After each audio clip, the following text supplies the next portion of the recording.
in a game. I'd actually given him pitching lessons prior to this, but the first time I saw him pitch in a game, our Clovis Babe Ruth 12-year-old All-Stars were hosting a regional tournament, and they had to win this game to go to the next level. I think they had one more level to go before they were going to be able to play in the World Series. Maybe it was a state tournament, I don't know, one of those tournaments the Babe Ruth All-Stars playing. Anyway, in the heat of the battle, it's a close game. You know, Clovis All-Stars are winning 2-0 or something like that. And, you know, they had a pretty organized team. Mike Gutierrez and Mike's dad, Doug Bumate, were the coaches. Anyway, Boomer's on the mound, and he looks in and he gets a sign. And his dad was giving the signs to the catcher, right? So all of a sudden, Boomer steps off and he looks over at his dad and he shakes him off. This guy's 12 years old.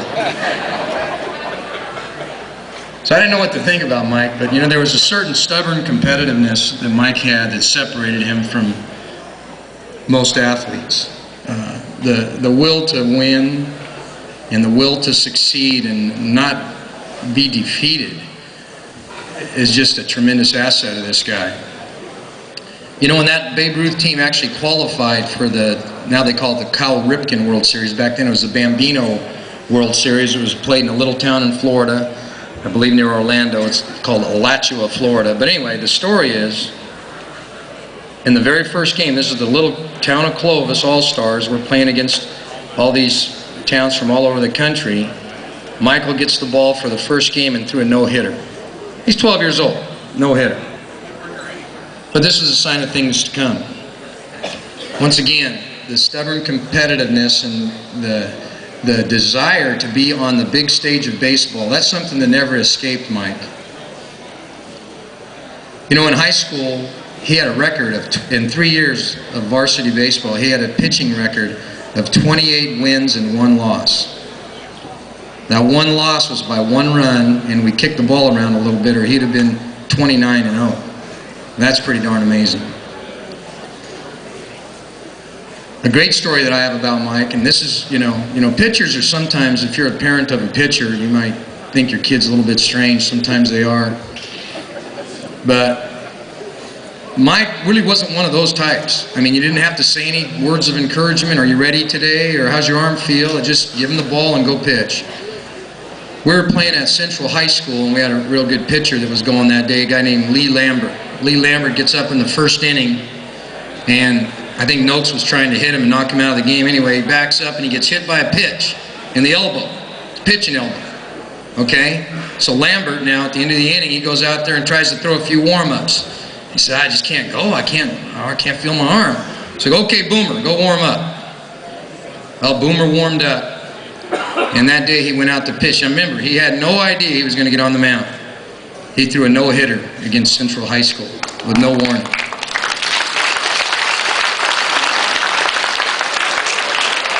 Probably my favorite high school story of all about Michael, just to tell you what kind of competitor he was. We had a team that was ranked #1 in the nation Mike's senior year. We had a great team. 3 guys drafted on the first day of the Major League Baseball draft. We really had a good ball club. But for some reason, the playoffs were different then, and I couldn't even begin to explain to you how we ended up playing in the championship down at Bakersfield Junior College. We played against Centennial High School. So, you know, we had a loyal following of people, but they had tons of people from Bakersfield came out to this game, and all their football team was standing on the fence, and they were, as Mike was pitching throughout the game, they were banging on the fence, yelling, Bumate, Bumate, Bumate sucks. Can I say that, Miss Winters? But they were doing that. Now we would punish our kids at Clovis High if they were doing that. But these guys were doing it the whole game, you know, and you know, the normal high school guy, that might bother him. But Boomer, anyway, we get the lead, we're starting to feel it. So now we're in the 6th and the 7th inning, we got 6 outs to go. And these guys, they're not worn down, they're football players, they're banging on that fence. And Michael, we get 6 outs to go. He gets out there in the 6th inning, boom, strikes out the first guy, and he turns to those football players and he goes, 5 more. Next one, boom, strikes the next guy out. 4 more, he tells them. And he gets all the way down to the last out, and he struck out the last 6 batters of that ball game.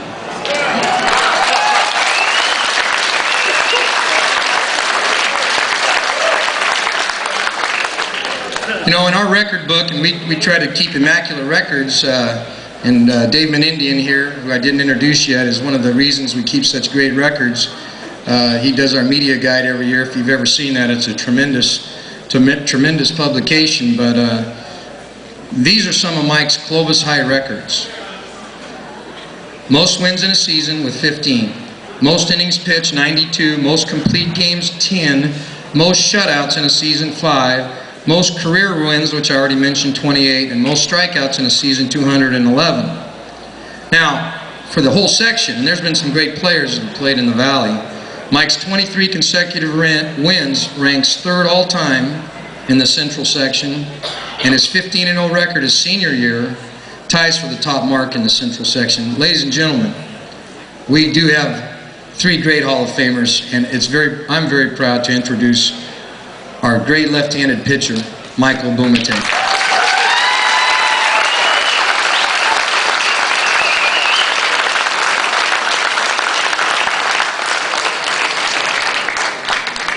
Now, the last thing I'm going to tell you, and I wanted to wait till Mike was up here, is I'm proud of Mike's baseball accomplishments. I guarantee you, Mike could still pitch today.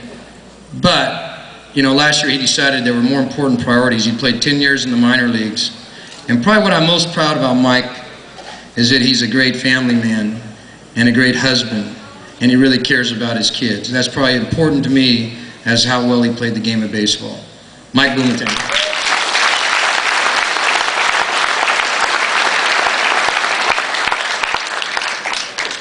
I should have got some flashy cue cards like these guys. I got a yellow piece of paper. Don't hold it against it. I wrote this in my car at work, so whatever. Anyway, I want to thank the inductees. Derek, congratulations. Jeff, congratulations. I want to thank my family and friends for being here, taking time out of their day, their schedule, to come and share with me. Thank you. I'm honored to receive this award. There's been a lot of great athletes that have passed through this school, and I consider myself lucky to be a part of the elite few. First, I'd like to thank my teammates. Without them, I couldn't receive this award or be a part of 2 Valley championships and 2 national championships, which I am very proud of, and I know my teammates are also very proud of.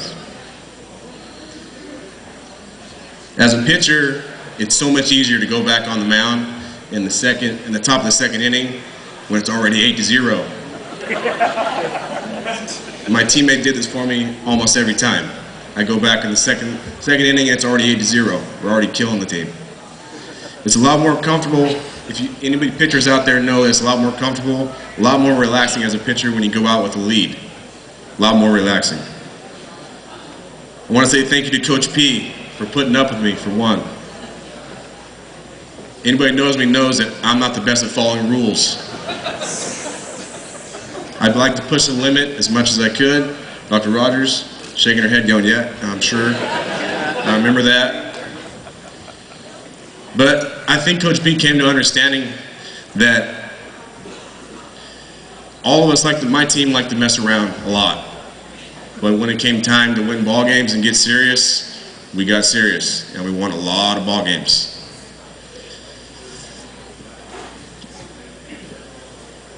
Coach P, thank you. I love you, man. To my parents, I want to say thank you to you guys for supporting my career. Also for putting up with me. I'm sure I wasn't the easiest guy to raise. My dad used to take me down to juvenile hall, now my dad's a probation officer, and he used to take me down there and say, you mess up, this is where you'll be, and I'm not coming to get you. Now, as a kid, I'm looking around going, are you kidding me? No, anybody knows my dad knows that he's serious. He would have left my butt down there probably for a week.